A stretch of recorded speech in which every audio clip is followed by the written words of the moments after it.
Hi guys, so this is going to be a quick 19-month update for Phoenix. I really don't have a lot to say, but I didn't want to not make a video this month because there's only a few more months left of these and then I'm done with his monthly updates and I start Avery's monthly updates, which is just insane. It's like I literally have, I think, an overlap of 1 month where I do her 1 month update and his 2-year update, and then I'm done with him and it continues with her.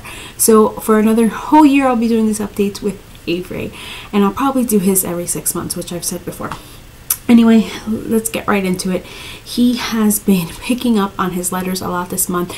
We have been showing him the Leapfrog Letter Factory DVD. If you don't know what that is, you need to go get it for your child. In my monthly favorites for this month,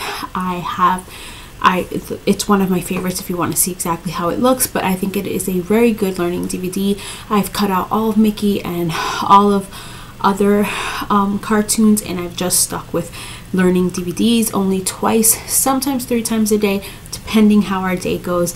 Sometimes he does watch Thomas the Train or like PBS things from the PBS app on my phone if we're out. It kind of changes up the routine when we're out on like weekends and stuff. I'm a little more lenient on letting him watch different things and just, you know, entertainment purposes pretty much, because we need to be able to go out and do things, and sometimes, you know, kids need to be entertained. So I'm not perfect. So anyway, and he's also been loving Thomas the Train. Now that I said that, every time he does go to the PBS app, he seems to go to Thomas and he sits there and actually watches it, which is pretty cool, because it's just different from Mickey. So I think he would have never really realized that there was a lot more out there if we didn't stop him on the Mickey, because he was really obsessed with it.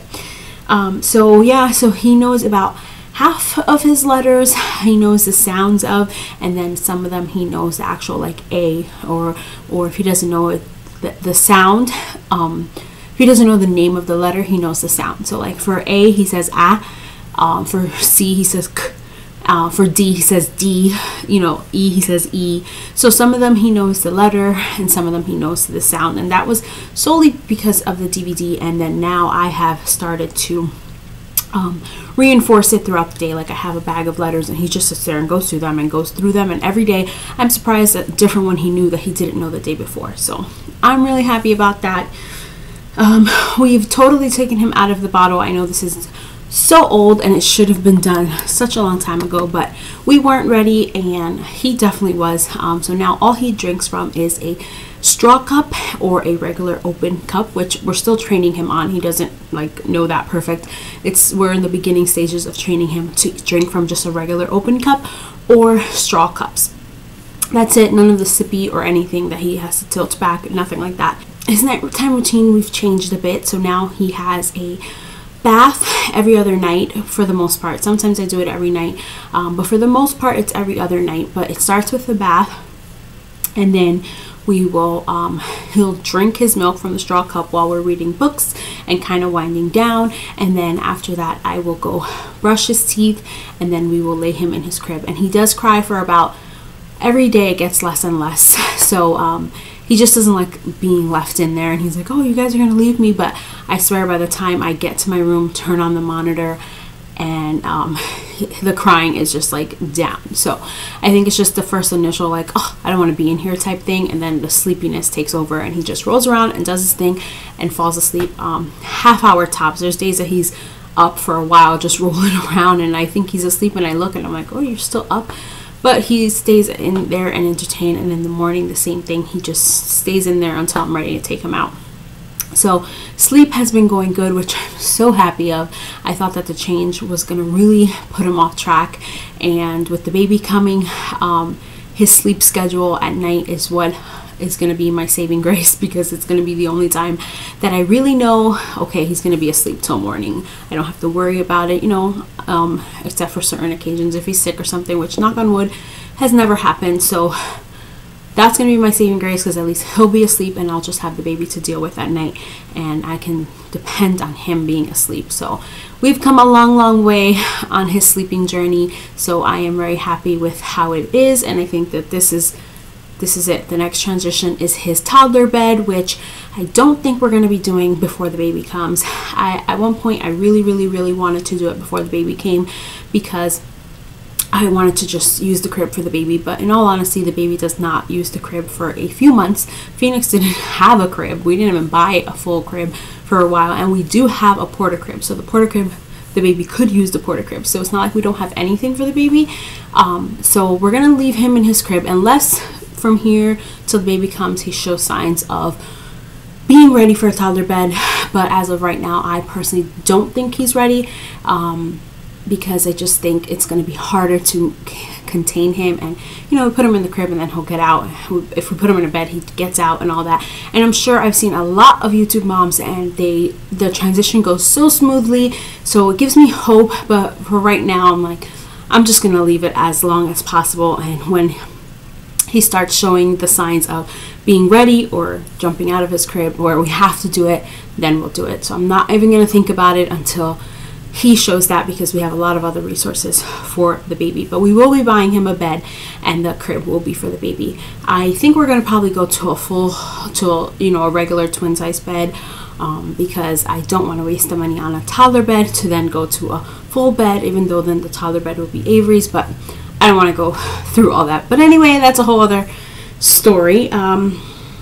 I'm trying to show him what's going on with that there's a baby in my belly, and I think he's kind of getting it. He always leans his head on my stomach a lot, and she's starting to move like crazy. So she'll move when he gets close to me, she'll move, but I don't think he really realizes it or feels it yet. I'm keep showing him, baby, where's the baby in my belly, but he hasn't really caught on to it yet.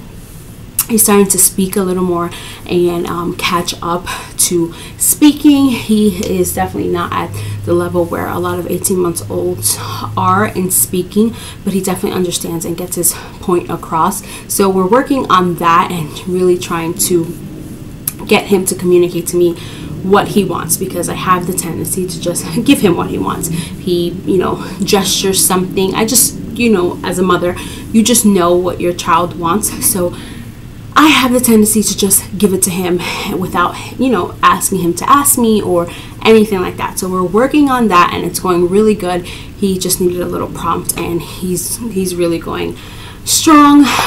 Yesterday I started showing him these flashcards that we are working with, and he's liking them. And I just wanted to show him one or two at a time so that he gets them. And then I would move on to another one once he got it. I didn't want to overwhelm him. So I started with apple because that was A. And he, within 5 minutes of me saying apple several times, he said it clearly. I think it's the first word that he has said so clear. There's other words you say and you understand what they're saying, but it's not really clear. But he said it clearly, like apple. And he pronounces it, and I show it to him, and he knows what it is. And I show him a different apple on a different book, and he knew what it was. Only thing, I haven't showed him an actual apple, so I'm waiting until we go somewhere, and I want to show him an actual apple and see if he gets it, because that's it too. Sometimes showing them a real life thing and a picture thing, and making sure that they can grasp what it is, not just, oh, every time I see this card I'm gonna say apple. No, actually knowing that is a apple. So we're working on that. Hopefully next update I will have a lot more words that he has been saying and learning. And that's pretty much it for our update this month. He is just growing and so smart and so active, and he is just a fun little ball of joy. I mean, honestly, I have been truly blessed. He is such a good boy. Especially when we go out, he behaves so well. There's times, yes, I do give him my phone or something to distract him a little more, but we can be out for hours in a store walking around in the cart, and he doesn't need anything. He is just content being out of the house. He loves being out of the house. People come to the house, he loves it. He gets so excited. He has no friend, no stranger anxiety. He just loves the attention that everybody gives him, and he's just a little ball of attention. I'm starting to worry about how he is going to be when the baby comes and the baby's getting attention, but hopefully all that will just adjust to itself. So if you have any questions or comments, just leave them down below, and I will see you guys in my next video. Bye.